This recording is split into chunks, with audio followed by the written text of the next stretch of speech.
Syarat-syarat itu pun akhirnya disetujui oleh Syekh Zubakhir. Berikut percakapan antara Syekh Zubakhir dan Sabdo Palon. Kisanak, siapakah Kisanak ini? Tolong jelaskan. Aku ini Sabdo Palon, pemomong tanah Jawa sejak zaman dahulu kala. Bahkan sejak zaman kadewatan, akulah pemomong kesatria leluhur. Dulu aku dikenal sebagai Sang Hyang Ismoyo Jati, lalu dikenal sebagai Ki Lurah Semar Bodronoyo, dan sekarang zaman Mojopahit aku dipanggil Sabdo Palon. Oh, berarti Kisanak ini adalah danyangnya tanah Jawa ini. Perkenalkan Kisanak, namaku Syekh Zubakhir, berasal dari tanah Syam Persia. Ada hajat apa gerangan Jengandiko rawuh di tanah Jawa ini? Saya disuruh oleh Sultan Muhammad yang bertahta di negeri Istanbul untuk datang ke tanah Jawa ini. Saya tiadalah datang sendiri.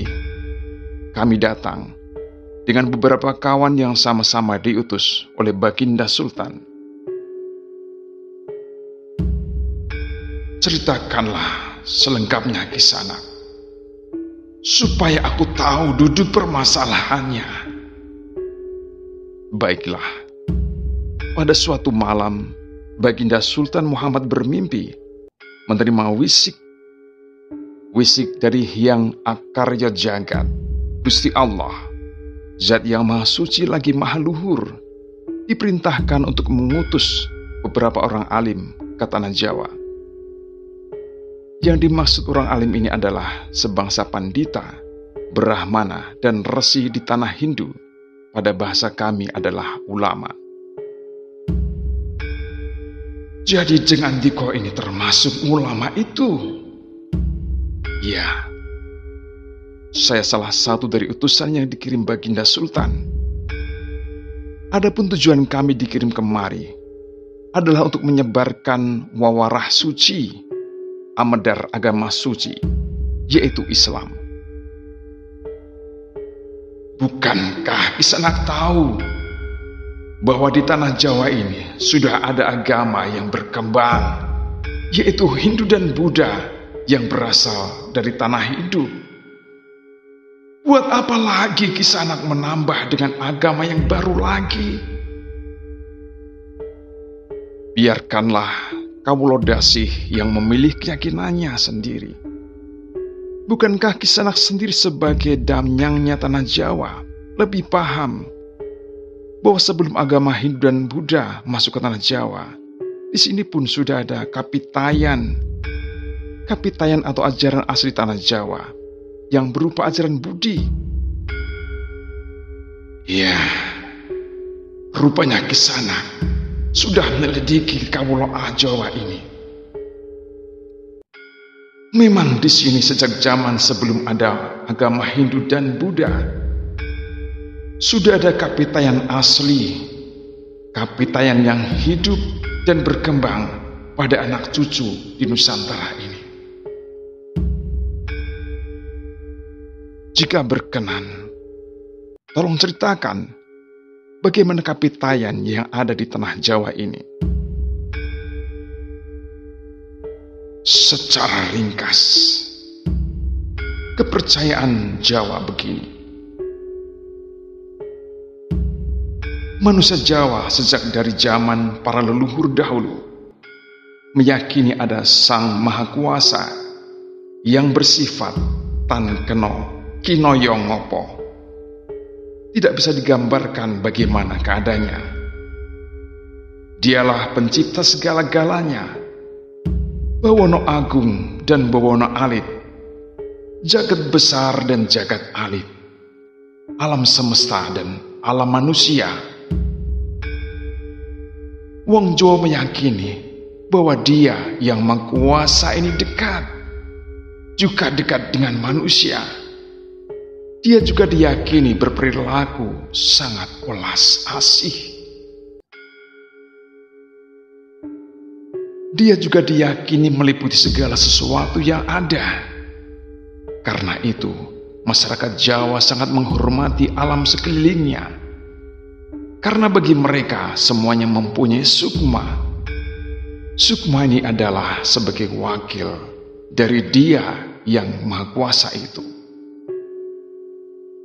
Jika masyarakat Jawa melakukan pemujaan kepada Sang Pencipta, mereka lambangkan dengan tempat yang suwung.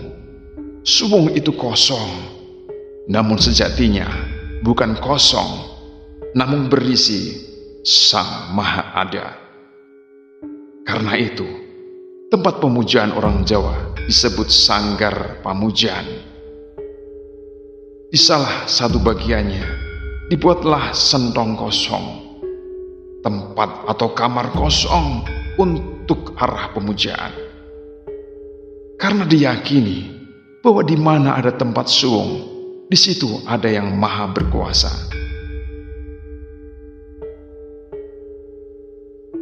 Nah, itulah juga yang menjadi ajaran agama Islam yang kami bawa. Untuk memberikan ageman, pegangan atau pakaian yang menegaskan itu semua, bahwa sejatinya di balik semua yang maujud ini adalah Sang Wujud Tunggal yang menjadi pencipta, pengatur dan pengayom alam semesta. Wujud Tunggal ini dalam bahasa Arab adalah Al-Ahad. Dia maha dekat kepada manusia, bahkan lebih dekat Dia daripada urat leher manusia. Ajaran agama kami menekankan budi pekerti yang agung, yaitu menebarkan welas asih kepada alam gumebiar, kepada sesama titah atau makhluk. Lihatlah Sang Danyang. Betapa sudah rusaknya tatanan masyarakat Majapahit sekarang. Bekas-bekas perang saudara masih membara.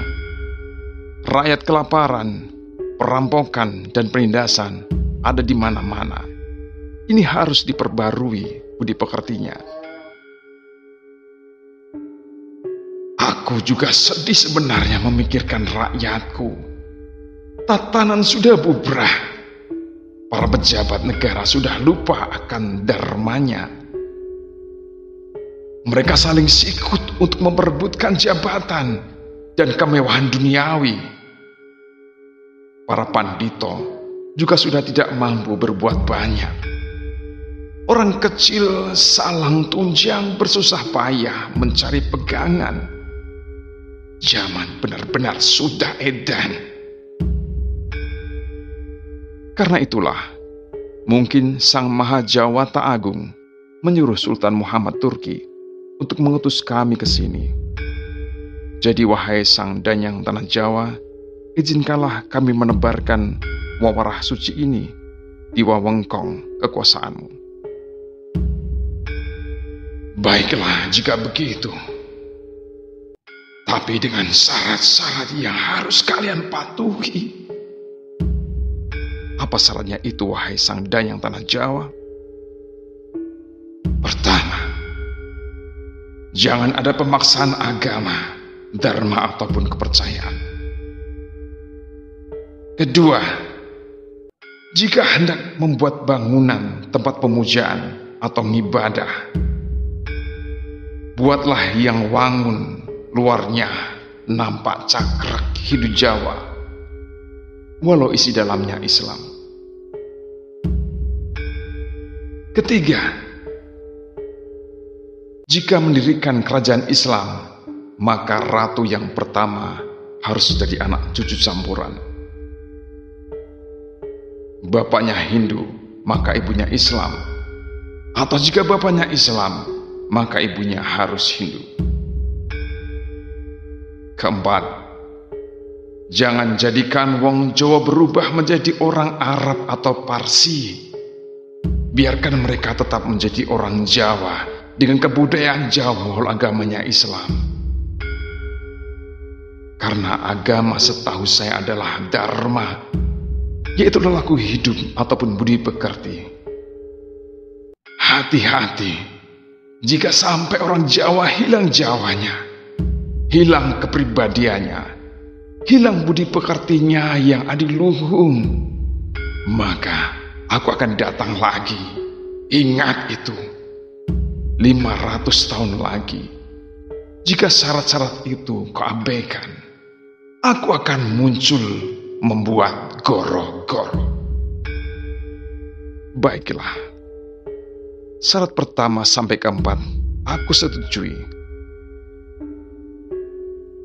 Namun khusus keempat, betapapun aku dengan kawan-kawan akan tetap menghormati dan melestarikan budaya Jawa yang adiluhung ini. Namun jika suatu saat kelak, karena perkembangan zaman dan ada perubahan, maka tentu itu bukan karena dalam kekuasaanku lagi. Biarlah Gusti Kang Akarya Jagat yang menentukan.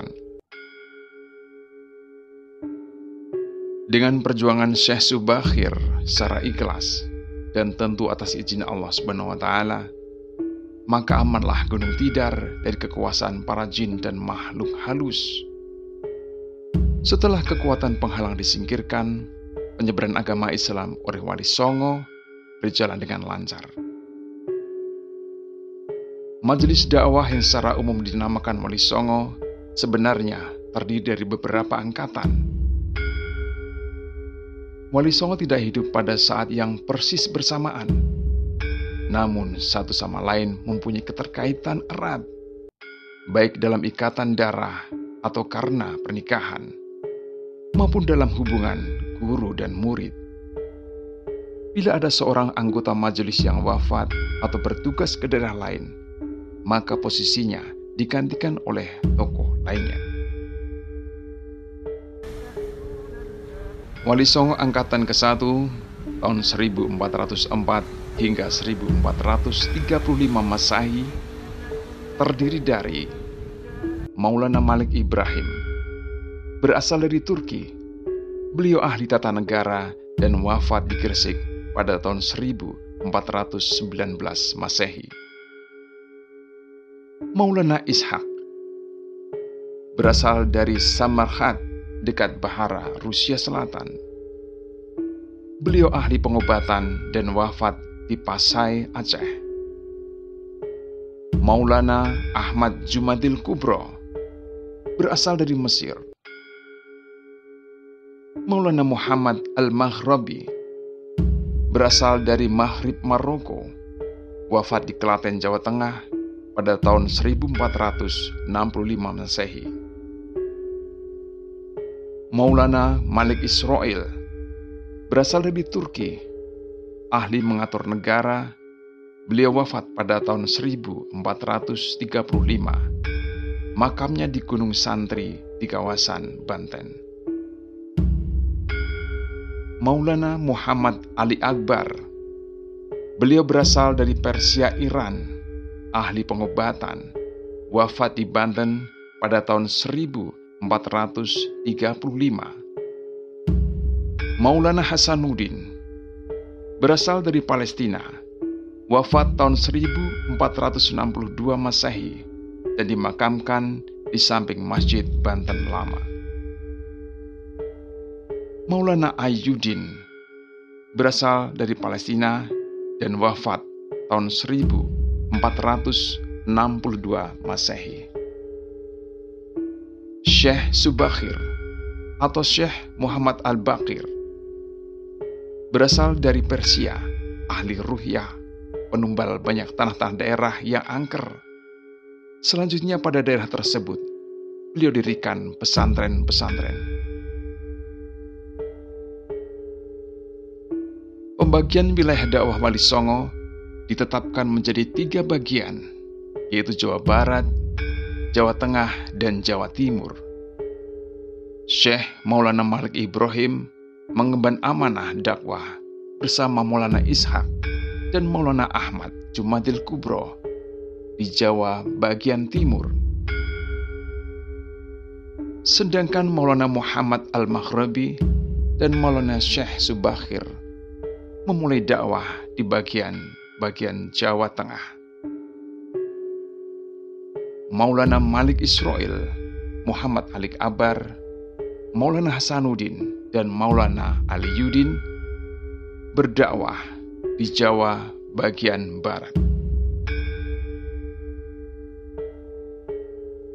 Nama Syekh Subakir lalu menjadi sangat terkenal dan dikagumi di kalangan para pendekar dan serikandi penganut ilmu gaib dan kanuragan, bangsawan serta masyarakat di tanah Jawa ketika itu, sehingga mereka terkesan melampaui batas mendewakan sang ulama asal Persia tersebut.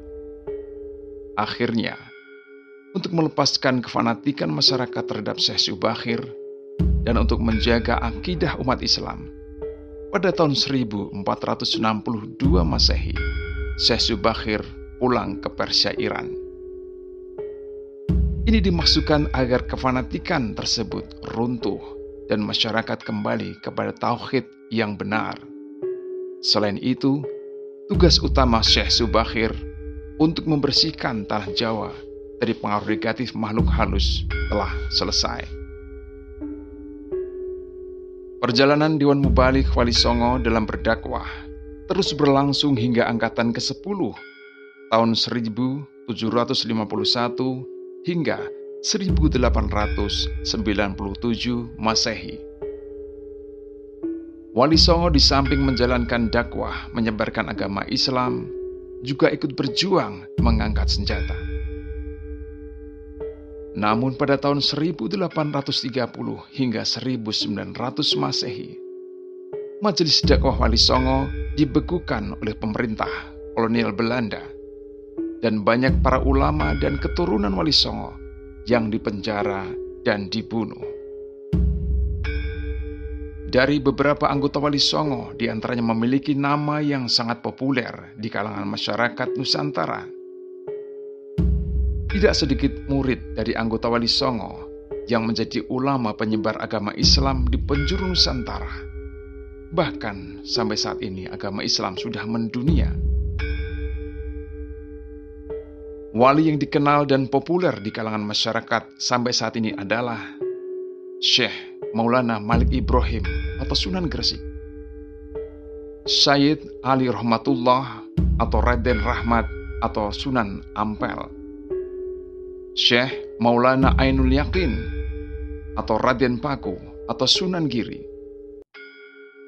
Syekh Maulana Ma'dum Ibrahim atau Sunan Bonang, Raden Qasim atau Sunan Derajat, Syed Ja'far Shodiq atau Sunan Kudus, Raden Mas Said atau Sunan Kalijaga, Raden Umar Said atau Sunan Muria, dan Syarif Hidayatullah atau Sunan Gunung Jati. Wallahu a'lam bishawab.